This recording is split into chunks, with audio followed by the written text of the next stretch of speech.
Hey guys, Brandon here, and today I'm going to be making a video that I've been kind of wanting to make for a while, but I just didn't feel confident in myself as far as the driving style I'm going to be teaching today to teach it. But after a couple months of consistently getting better at rev matching, I am going to attempt to make a video that hopefully you guys can learn from. So as you can suggest from the title, today we're going to be talking about what is rev matching and how to do it, obviously in a manual transmission car. This is not going to be a tutorial on how to drive a manual transmission car. I already did a video on that. If you're starting from the ground floor and you don't know how to drive a stick shift, I already made a video on that, like I said, so check the link in the description. I'll link you to that or at the end of this video. It's probably best to watch that before this, but let's assume you have a manual transmission car, you've been driving it. I was actually driving a manual transmission car for 3 years and never really got into heel towing and rev matching properly. Let's just talk about, ground floor as far as rev matching goes. What is rev matching?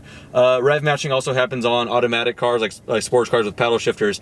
What a rev match is pretty much the clutch engaging, revs shooting up real quick with the blip of the throttle to allow the new gear to go in and then drop the clutch. That way it's in the new gear seamlessly, and it happens very, very quickly. And a rev match on a nice car sounds quite nice as well.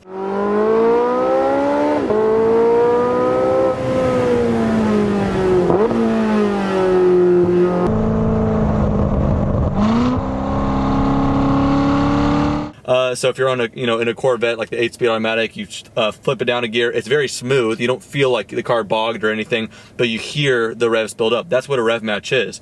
In a manual car, you can do that. So like I said, it's all it is, and this isn't going to be heel toe downshifting. What a heel toe downshift is allowing the rev match while braking. Let me say that again, just in case I confuse you guys. You can rev match without braking, and that's pretty easy. I got into that a few months ago. What that is let's say you're cruising down the highway, you're in 6th gear, and you want a little bit more torque. So what you might do is put it in 5th gear. But if you're just cruising down the highway, you put the clutch in, put it in 5th, and then let go of the clutch really quickly, that's going to bog it, and the car's going to get really upset because it was used to being in 6th gear because that's where the revs were at. So yes, you can downshift on the highway. What you have to do is put the clutch in, put it in 5th, and while the clutch is in, just blip the throttle, let go of the clutch, and then it's nice and smooth and you can accelerate. That is rev matching. It's not hard, and that's doing it without braking. Where it gets tricky is doing it with braking. So that's heel toe downshifting. The reason it's called heel toe downshifting, and you don't have to take that literally, by the way, and I'll explain why. What heel toe downshifting is the name of it got because the toe is on with your right foot. Pretty much it's doing, heel toe rev matching is doing 3 things with 2 feet. The left foot, just clutch, so forget the left foot, that's just all about clutch. Your right foot, the toe of it, is going to be on the brake, giving as much brake application you need. You know your car, you know how much brake you need.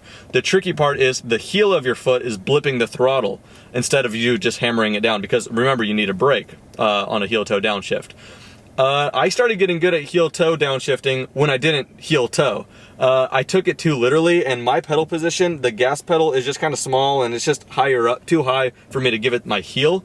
And so I took it literally and I was doing horrible. And then I stopped taking it literally, and it's not heel toe downshifting, it's just splitting your feet in two. The left side of your foot is going to be holding down the brake while your right side is blipping it. So I don't know if you guys are going to be able to hear this, but I'm going to put my foot down, and the tricky part is being quick with knowing where to put your foot. So you go ahead and put some of your foot on the brake while still having leverage to give it some gas. So I'm on the brake fully right now, and listen, I'm able to rev it a little bit. So that's one big key of advice I would give you that I haven't heard yet. I've looked at plenty of YouTube videos out there for tutorials on this. I haven't heard someone give this advice, and I think you guys might like this. You don't have to go into the real world or even move the car to start practicing this. What you can do instead is just put the car in neutral, turn it on, put your e-brake up so you're parked with the car on, and just get used to, having your foot rested, both of them, especially your right, just kind of under the pedals, and get used to getting the position quickly. Just go from, relaxing under the pedals to putting half of your foot on one pedal and half ready to get the gas, the other pedal. So just practice doing that.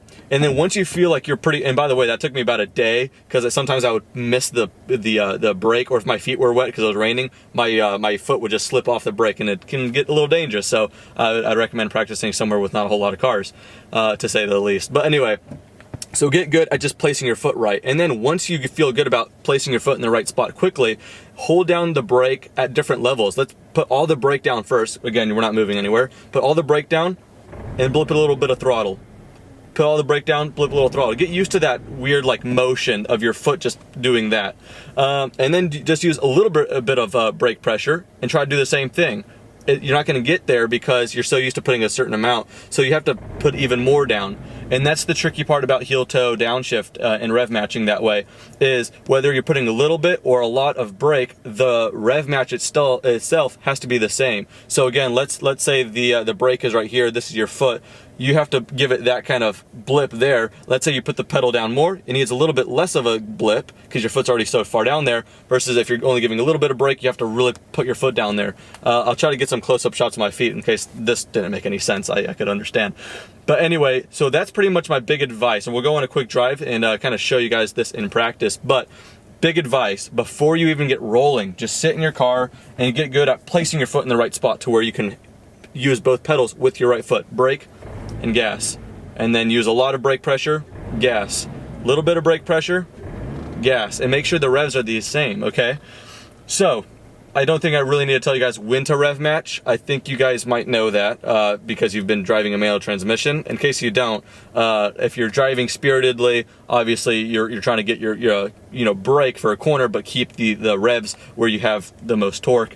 Or you're just driving. I could rev match too, just on the street on mundane drives, just to make it smooth. I don't want to just put it in neutral and just use on my brake. I want to stay in gear and then just rev match. So I hope that's enough talking. You could always rewind, this is YouTube. But anyway, I say we just go for a quick drive and kind of show you this in practice. All right, so we're pulling out of here. And upshifting, again, this is not a manual transmission, how to drive a manual transmission video. This is just gonna be rev matching. So we're gonna hit some corners here pretty soon. And I also did a point of view driving video with my car, with this BRC not too long ago.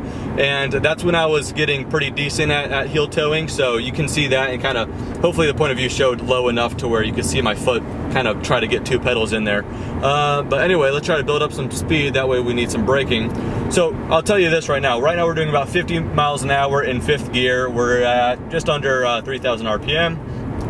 And I want to be in fourth gear to give me a little bit more pull when I do accelerate, because right now if I accelerate, it's not really going anywhere. So I want to be in fourth gear, but I don't want to brake. That's easy. You put the clutch in, rev it, put it in fourth, and release the clutch, and it's super smooth. It didn't bog at all. And now I could accelerate with a little bit more torque. I could do it again, put it in third, no braking, clutch, rev, put it in third, release the clutch, and obviously the car's a little bit more ready to go. So let's put it back into fourth. I want to get a good corner here, that way I can do that while needing to brake. And that was tricky for me. Like I said, I was driving manual for 3 years, and I never really got into it because I thought heel toeing was literally using your heel in toe. I wasn't using my head. And I thought my pedal position is not meant for that. Maybe I'll try in a different car. Don't take that literally. It's not your heel in toe. Some cars it is. Like some race cars, I know that their gas pedal is much lower. I've seen that on like some kind of foot point of view once, and he was literally heel toeing. It looked beautiful. You might have seen that video on Facebook. But anyway, don't take that literally. If your pedal position is not made for a heel toe, you can still rev match. You just have to, like I said, half your foot is on the brake, half your foot's on the gas. We're gonna come to a stop sign right here, so I'm gonna clutch, rev, no braking yet. Now I'm gonna start to brake, so I got half my foot on the brake, clutch, rev, while I'm braking, still braking, clutch, rev, now we're in second, and then off the clutch, just on the brake, clutch, so I'm not gonna go into first, I'm just gonna put it into neutral.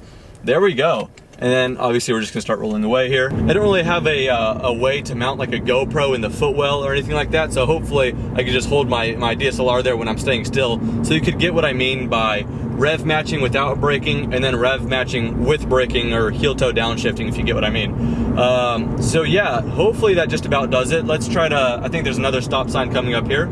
So again, fifth gear, I'm gonna need to start braking, clutch, rev, put it in fourth. I'm not braking yet, don't need to. Now I'm gonna start braking, stop sign's coming up, so I got half my foot on the brake, start braking, clutch, rev, while braking, clutch, rev, while braking, clutch, neutral, still braking, clutch, put it in first, and we're rolling again.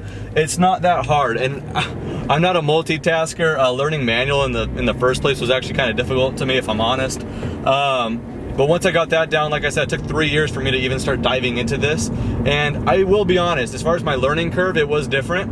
Because because I was used to just, you know, rev matching without braking, and then whenever it was time for me to totally just brake, I just put it in neutral or hold the clutch in and then stop. This is a better way to do it, so you can stay in gear, have a little bit more control in your car. Let me try to tone down the colors there. But anyway, like I was saying, pretty much my my learning curve went like this. I stopped taking heel toe literally, and I started just using half my foot. And then so I went out, started driving. Well, like I said, I stood still first and just got my feet positioned right. And I said, oh, heel toe doesn't work, but that sure does. So I started like learning how to quickly put my foot in the right position and give it a little bit of throttle. Then I started rolling on roads with not a whole lot of cars. That way I'm not gonna hurt anyone.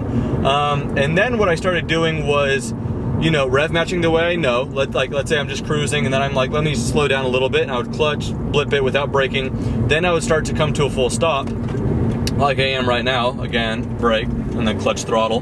But then I started coming to a full stop, and I started doing that. And the first couple times I broke way too hard. It was kind of embarrassing if anyone did see. I just slammed on, it looked like I was brake checking nobody. So yeah, that was the first attempt, the first couple attempts. Then a couple of times my feet might kind of miss the pedal. Got to get used to that. But it took me a good 20-minute dedicated drive on just trying to get good at the rev match for me to start doing it pretty well. And then the second day I started rev matching, I stopped braking too hard. All my brake pressure was actually pretty good, but sometimes I would miss you know, my foot would slip off the brake because I didn't position it too well. And that's all, again, what you could practice sitting still without hurting anybody. But I have been fairly decent at rev matching. I started really getting into it maybe a month and a half ago, and I'm totally confident now. Every now and then it's like raining outside, I get to my car, my feet are wet, and then it, you know, slips off the brake, and that's kind of embarrassing, but you can recover really quickly. Just clutch in and then focus on the brake. Don't even try to rev match anymore, just to be safe. But that's all stuff that just comes with time, so be patient with yourselves. If you do have a manual car and you don't know how to rev match, I definitely recommend it. It makes spirited driving on a windy road much more fun, and it makes mundane drives just more smooth. So yeah, I definitely recommend learning to get really efficient with it. That's, you know, because I've, like I said, I pushed it off for 3 years, so I wish I didn't. But anyway, I hope this video helped. Again, if you made it this far and you still don't know how to drive manual transmission, you must be terribly confused. So make sure you watch one of these videos. I will link it. And anyway, that just about does it for this video. Thank you guys so much for watching, and have a great day.